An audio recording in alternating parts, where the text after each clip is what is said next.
আজি 9 মাহ কেঁচুৱা নিচিনা পালিব লগা হৈছে গতিকে আপোনালোক সহায় সহযোগিতা বিচাৰি মোৰ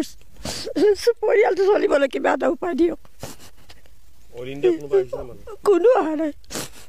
আমি বহুত মিটিঙো কৰিলোঁ সেইদিনা ডিব্ৰুগড়লৈ মানে ডিব্ৰুগড়লৈ বেমাৰীটোক লৈ গ'লোঁ আৰু আপোনালোকে এতিয়া আহি চাই যাব পাৰি নাই কোনো অহা নাই সকলো বিক্ৰী কৰি আমি ল'ৰাক চিকিৎসা কৰি আছোঁ মাত্ৰ মোক ছোৱালী যদি কিবা এটা ভৱিষ্যত চিন্তা কৰিব লাগে বোৱাৰী যদি মই কি কৰি চলাম মোৰতো মই বাদেই দিছোঁ মই আজি আছোঁ কালি নাই কিন্তু মোৰ ছোৱালী যদি আছে এই ছোৱালীজনীক লৈ আমাৰ বহুত চিন্তা হৈছে ছোৱালীজনী কিবা এটা সন্তোষণ দিয়ক বোৱাৰীকো কিবা এটা হেৰি কৰি দিয়ক আমি এইটোকে বিচাৰিছোঁ আৰু আমাক টকা পইচা নালাগে চলাব লাগিব নহয় জানো জীয়াই থকা দিন আমাক ভগৱানে চলাই দিবই লাগিব তেওঁলোকে কি ব্যৱস্থা কৰে আজিয়ে আমাক সমাধান কৰি দিয়ক আৰু মই জিন্তু পাঠকৰ ৱাইফ তেওঁ কাম কৰি থকা অৱস্থাত এছিয়ান ডেলটেক নামৰ কোম্পানী এটাত কাম কৰি আছিলে কৰি থকা অৱস্থাত তেওঁ ওপৰৰ পৰা লোহা পৰি গ'ল গাত 35 কেজি লোহাত পৰি যাওঁতে তেওঁ অল ইণ্ডিয়াত এডমিট কৰাৰ লগে লগে নি ভৰ্তি কৰাৰ পিছত লগে লগে তেওঁক ডিব্ৰুগড়লৈ লৈ যায় ডিব্ৰুগড় নিয়াৰ পিছত ইয়াত নহ'ব বুলি কোৱাত তেওঁক লগালগ পিছদিনাখন গুৱাহাটীলৈ লৈ যায় এপলত নিয়াৰ পিছত তাত অপাৰেশ্যন হ'ল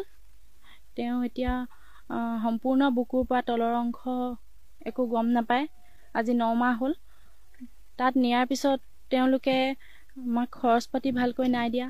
তাৰপিছত গুৱাহাটীত ক'লে হায়দৰাবাদ ৰেফাৰ কৰিলে হায়দৰাবাদলৈ ৰেফাৰ কৰাৰ পিছত তেওঁলোকে আমাক কোনো ধৰণৰ খা খৰচ নিদিলে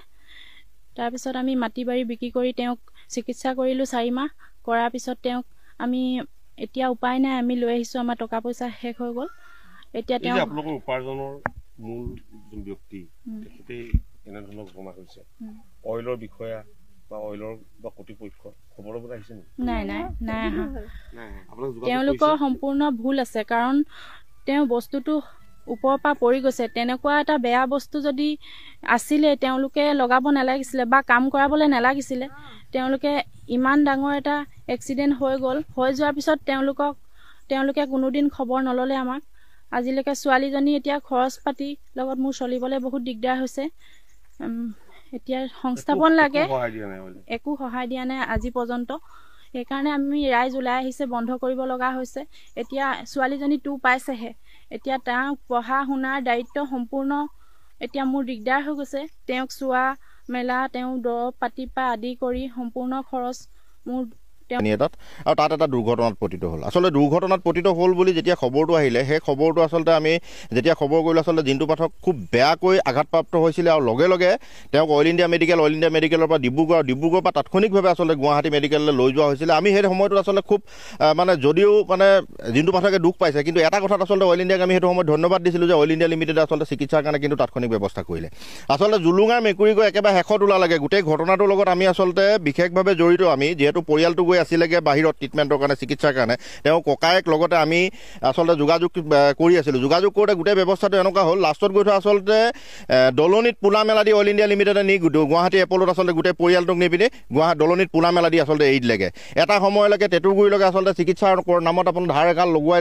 লৈ পিনি আচলতে অইল ইণ্ডিয়া অৱশেষত অইল ইণ্ডিয়া লিমিটেডে হাত দাঙি দিলে অইল ইণ্ডিয়া লিমিটেডে কয় ঠিকাদাৰ দিব ঠিকাদাৰ কয় অইল ইণ্ডিয়া লিমিটেডে দিব আমি বহুত আলোচনা কৰিলোঁ বহুত লেবাৰ কমিশ্যনাৰৰ লগতো আলোচনা হ'ল 2-3বাৰ আমি লেবাৰ কমিশ্যনাৰৰ লগত আলোচনা কৰিছোঁ তেওঁলোকৰ যিখন ব্যক্তিগত প্ৰাইভেট ইউনিয়ন আছে ইউনিয়নে অইল ইণ্ডিয়া লিমিটেডৰ লগত যোগাযোগ কৰিছে লাষ্টত গৈ থোৱা আচলতে অইল ইণ্ডিয়া গা এৰা মন্তব্য দিয়াৰ পিছত তেওঁ যিহেতু উন্নত চিকিৎসাৰ প্ৰয়োজন হৈছে পৰিয়ালটোৱে চাই থাকিব নোৱাৰে আৰু যিটো অৱস্থাত আচলতে মানুহজন আছে যে আজি